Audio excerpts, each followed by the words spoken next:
The Lord said to Samuel, "How long will you grieve over Saul? I have rejected him from being king over Israel. Fill your horn with oil and set out. I will send you to Jesse the Bethlehemite, for I have provided for myself a king among his sons." Jesse lived in Bethlehem and belonged to the tribe of Judah. Jesse's name is recorded in David's genealogy in Ruth and in Jesus' genealogy in Matthew chapter 1. Samuel arrived at Bethlehem, made the sacrifice, and invited Jesse's family to the sacrifice. Samuel first had his eyes on the oldest son, Eliab. But the Lord said to Samuel, "Do not look on his appearance or on the height of his stature, because I have rejected him. For the Lord does not see as mortals see. They look on the outward appearance, but the Lord looks on the heart." Then Samuel saw Jesse's 7 sons, one by one, and he found that none of them were chosen by the Lord. Since these 7 sons were not God's chosen ones, Samuel asked Jesse if he had any other sons who had not come to the sacrifice. Jesse replied that his youngest son was still tending the sheep. Out in the fields near Bethlehem, a young man was tending the sheep. His name is David. He sent and brought him in. Now he was ruddy and had beautiful eyes and was handsome. The Lord said, "Rise and anoint him, for this is the one." Then Samuel took the horn of oil and anointed him in the presence of his brothers, and the Spirit of the Lord came mightily upon David from that day forward. In chapter 16, verse 18, it says that David was a man of valor, a warrior, and skillful in playing the lyre. The lyre David played was probably like the string instrument played in the ancient Middle East. Chapter 16 describes how whenever Saul was troubled by an evil spirit, David would play music to soothe him. Chapter 17 begins by recording how the Philistines gathered their armies for war and invaded the land of Judah, camping between Soko in Judah and Azekah at Ephes Dammim. Saul and the Israelite army gathered and camped in the valley of Elah, ready to confront the Philistines in battle. What we see here is the valley of Elah between Soko and Azekah. This is very likely where the Israelite forces and the Philistine forces stood facing each other. In 1 Samuel chapter 17, verse 4, it is mentioned that there was a champion from the Philistine camp, a giant from Gath, named Goliath. It is very likely that Goliath is one of the Nephilim, like the ones mentioned in Numbers chapter 13, verse 33. He challenged the Israelites, calling for a champion to come and face him in single combat. This is the site of the city of Gath, one of the 5 major cities of the Philistines. Archaeological findings indicate that the city of Gath was a very large city consisting of both an upper city and a lower city. At the site, you can see that the city had strong fortifications, including formidable citadels and walls. Excavators unearthed a pottery fragment inscribed with writing at the site. It's called the Goliath Ostracon, dating back to the 10th to 9th century BC, about the time of David. The inscription on the pottery fragment is believed to be the earliest known writing of the Philistines. The words spell 2 names, which are etymologically close to the biblical name Goliath. According to the Bible, Goliath from Gath was over 6 cubits tall, that is about 3 meters. He wore an armor of bronze and a bronze helmet weighing 5,000 shekels. Some scholars suggest that 5,000 shekels would be approximately 57 kilograms in weight. His spearhead alone weighed 600 shekels, which is about 6 to 7 kilograms. On the battlefield in the valley of Elah, David followed his father Jesse's instructions and brought food to his 3 older brothers who were with Saul in the army. As he was there, he heard Goliath defying the Israelite army, and he had been doing it for 40 days. Hearing how brazen Goliath was, David got very angry and said, "For who is this uncircumcised Philistine, that he should defy the armies of the living God?" Saul heard that David was willing to fight Goliath, so he sent for him. Saul said to David that Goliath was an experienced warrior and David was no equal to him. But David replied with much confidence, Your servant has killed both lions and bears, and this uncircumcised Philistine shall be like one of them, since he has defied the armies of the living God. The Lord who saved me from the paw of the lion and the paw of the bear will save me from the hand of this Philistine." David firmly believed that God would deliver him. Therefore, he went to face Goliath without any armor or weapons Saul offered him. Just like the shepherd boy in the video clip, the only weapons David had were 5 smooth stones and a sling. David probably had often used it to strike beasts that attacked the flock. In ancient times, in the Middle East, sling, a primitive weapon like this, were later used by the army. These Assyrian slingers often fought side by side with archers.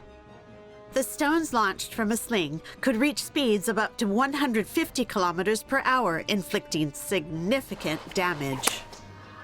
David said to the Philistine, "You come to me with sword and spear and javelin, but I come to you in the name of the Lord of hosts, the God of the armies of Israel, whom you have defied." The Bible tells us that David ran quickly toward Goliath. He reached into his bag and took out a stone, slinging it and striking Goliath on the forehead, causing him to fall face down on the ground. David then used Goliath's sword to cut off his head. The Philistines immediately panicked and fled in all directions. David trusted the Lord and did not rely on any armor or weapons in his battle with Goliath the giant. We believe that it was God who guided the stone to hit the head of Goliath. In chapter 17, verse 52, it says the troops of Israel and Judah rose up with a shout and pursued the Philistines, so that the wounded Philistines fell on the way from Shaaraim as far as Gath and Ekron. This is a view of Shaaraim from the valley of Elah. The remains of Shaaraim are at a place called Kirbet Kiafa.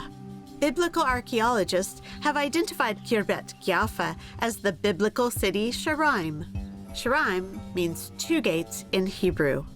Archaeological excavations have indeed revealed the presence of 2 city gates at the site, one facing west and the other facing south.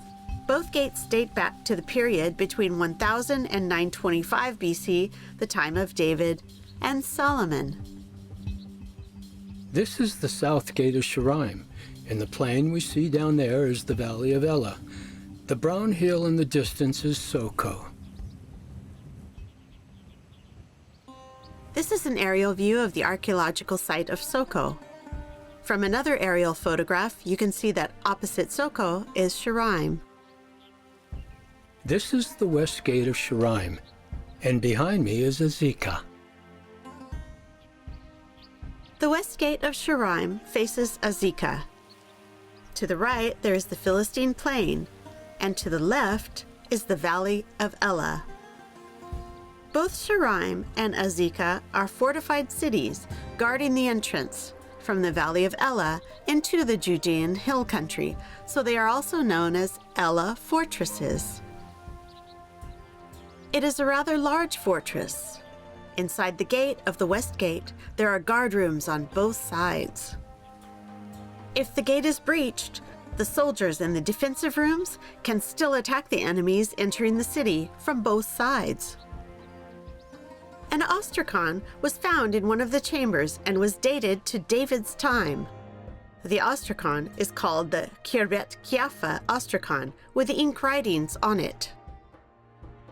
Some archaeologists consider them as the oldest Hebrew characters and confirmed the meaning of some words. Shall not, do, serve, judge, which also means to be a judge, and Lord, King. The words on this ostracon, along with the House of David stele and Misha stele, have all mentioned the House of David, once again disputing the historians who question the existence of the Kingdom of Israel. This is the other gate of Shaaraim, the south gate. There are also chambers on both sides. Going out of the south gate would reach the valley of Elah. This is the road from the valley of Elah up to Shaaraim. In 1 Samuel chapter 17, verse 52, It says that the slain Philistines fell on the way from Shaaraim as far as Gath and Ekron.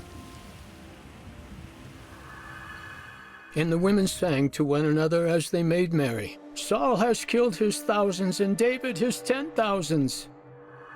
David won one battle after another and also won praises from the people. However, this caused Saul to be jealous of him. The Bible says an evil spirit came upon Saul.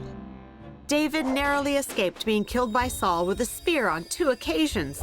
God protected David and he escaped both times. Saul couldn't kill David himself, so he resorted to indirect ways. He assigned David to fight with the Philistines, hoping the Philistines would kill him. However, David easily completed the assignment. Saul then had to fulfill his promise and let his daughter Michal, who was in love with David, marry David. However, Saul did not cease his intention to kill David. Chapter 19 says Saul sent men to David's house to kill him. His wife Michal helped David escape by letting him down through a window at night. God was trying David. First, he removed all that David relied on. David lost his position in the army, was away from his wife, and now he was about to lose his spiritual mentor. David fled to Ramah and sought refuge with Samuel, who took him to Naioth in Ramah. Saul learned about this and went to Ramah to capture him. David had no choice but to continue fleeing, thus losing Samuel as his spiritual mentor from then on. In chapter 20, David went to Saul's firstborn son Jonathan to seek help from this close friend whom he had a covenant with. They made a covenant, with Jonathan swearing to protect David and David promising to show kindness to Jonathan and his descendants forever. They also devised a plan, using arrows as a signal to confirm Saul's intentions to kill David. So the two wept bitterly as they parted ways, David forced to leave his closest friend behind and continue fleeing. At Spring of Water International Ministries, we invite you to journey with us, giving seed to the sower and bread to the eater. Isaiah 55:10. To find out more, follow Spring of Water International Ministries.